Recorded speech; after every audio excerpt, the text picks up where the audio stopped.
Hey everyone, welcome back to my channel दुनिया रीना की blog में आप लोग का स्वागत है। तो आज मेरा ब्लॉग शुरू हो रहा है मेरे रूम से।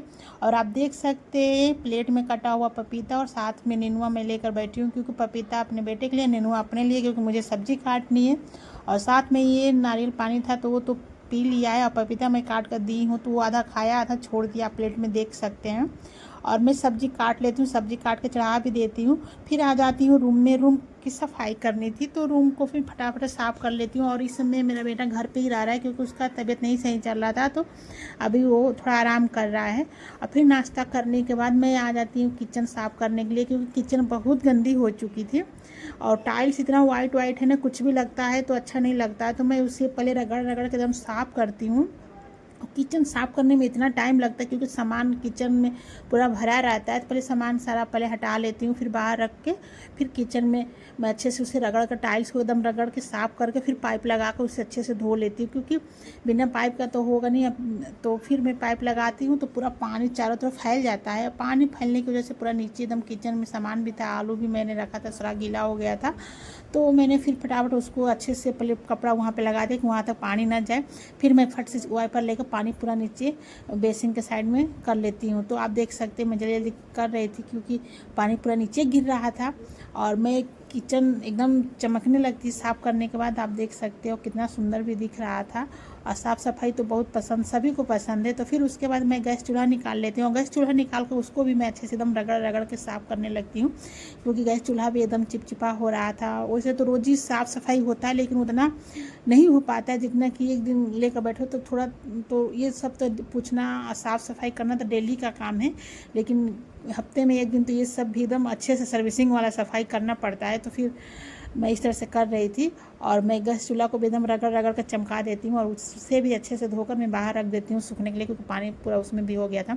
और किचन आप देख सकते हो एकदम खाली खाली दिख रही थी। फिर जो सारा सामान था, और ये आप देख सकते हो बेसिन में कितना बर्तन भरा हुआ था, ये भी सब साफ़ करना था।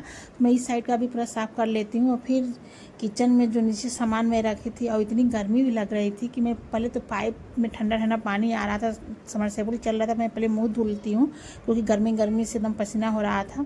ये सब करने के बाद मैं गैस लाकर पहले किचन में रखती हूँ, क्योंकि दोपहर का टाइम हो गया था और खाना भी बनाना था। तो मैं गैस पर ला कर रख देती हूँ, और गैस को भी सेट कर लेती हूँ। और जो सामान मैं इधर नीचे रखी थी स्लिप का, तो सारा उठाकर धीरे धीरे सब सामान उस पर सेट कर देती हूँ, क्योंकि खाना मैं सोची दाल एक तरफ चढ़ा देती हूँ। तो गैस पर सेट करके और सारा सामान ऊपर रख करके मैं दाल भी चढ़ा देती हूँ, क्योंकि दाल भी बनता रहेगा तो दोपहर का भी खाना साथ साथ रेडी हो जाएगा, काम भी होता रहेगा और खाना भी रेडी हो जाएगा। तो मैं दाल चढ़ा देती हूँ। और फिर नीचे जो सारा पानी फैला हुआ था, तो मैं उसे बैठकर उसे को मैं अच्छे से वाइपर से काटने लगती हूँ, क्योंकि पानी पूरा अंदर तक, बाल्टी रखी थी जिसमें राशन रखा था, सब उधर पानी चला गया था। तो आप देख सकते हैं सब पूरा सामान निकाल करके मैं उसको पानी निकाल रही हूँ। फिर मैं ये सब साफ़ करने के बाद बर्तन साफ़ करने के लिए आ जाती हूँ, और बेसिन में सारा बर्तन भरा हुआ था एकदम। तो मैं बर्तन भी साफ़ कर लेती हूँ जल्दी से, क्योंकि टाइम एकदम ओवर हो रहा था, भूख भी बहुत तेज़ लग रही थी।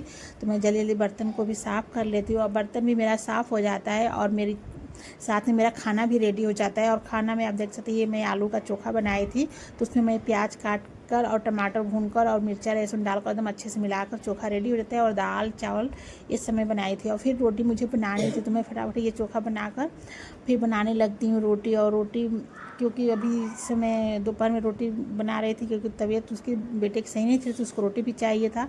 तो मैं रोटी फटाफट जल्दी से बना लेती हूँ, और मेरा खाना भी साथ साथ रेडी हो जाता है। तो आप देख सकते हैं मैं दाल चावल रोटी बनाई हूँ, और ये बहुत टेस्टी लगता है चोखा। अगर किसी को पता नहीं होगा कि चोखा क्या होता है, तो इसको आलू बॉयल करके और इसमें टमाटर भूनकर और लहसुन मिर्चा डालकर बनाया जाता है, बहुत टेस्टी होता है। तो ये जल्दी भी बन जाता है और खाने में बहुत टेस्टी लगता है। तो मैं यही बनाई थी। तो आप देख सकते हैं मैं खाना लगा लेती हूँ खाने के लिए, और मैं खाना लगा कर आ जाती हूँ खाने के लिए, क्योंकि भूख भी बहुत तेज़ लगी थी, और मेरे बेटे को दवा भी खानी, तो मैं खाना फट से दे देती हूँ और लेकर आ जाती हूँ। हम भी साथ में, दोनों लोग साथ में खा लेते हैं खाना।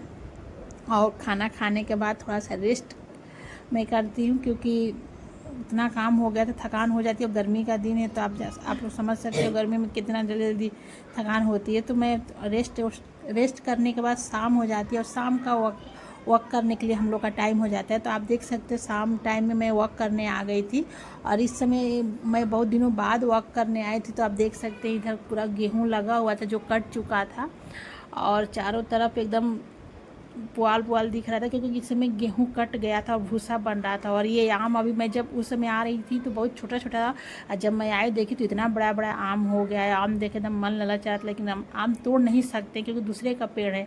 फिर मैं इधर आते हम लोग जहाँ पर डेली आते हैं पोखरे साइड में और मंदिर साइड में, तो यहाँ पर पोखरा भी एकदम सूख गया था। इतना धूप हो रही है, गर्मी हो रही है तो पोखरा में एकदम पानी ही नहीं था, सूख गया था। और ये जो मेरे दोनों बच्चे थे जो मैं डेली इन लोगों को खाना खिलाती थी तो ये मुझे देखकर बहुत खुश हुआ। मैं इन लोग के लिए रोटी ले गई थी तो रोटी इन लोग को दे दी और फिर भगवान जी का हम लोग दर्शन किया और बच्चे भी साथ साथ खेल रहे थे, खुश हो रहे थे। मुझे सबसे ज़्यादा इन लोग की ही टेंशन होती थी कैसे खाना खाते होंगे, लेकिन ये लोग बहुत खुश थे और मस्त थे तो मुझे बहुत अच्छा लगा पर्सनली देखकर। और फिर हम लोग इधर बैठे हुए थे, मेरी फ्रेंड बैठे हुए थे और ये पोखरा में खुदाई चल रहा था और इतने दिन में इतना चेंज हो गया था, सारा गेहूं भी कट गया था। और ये था मेरा सुबह से लेकर शाम तक का ब्लॉग। अगर ये वीडियो आपको अच्छी लगे तो लाइक शेयर सब्सक्राइब जरूर करिएगा। तब तक के लिए bye bye everyone, thank you so much.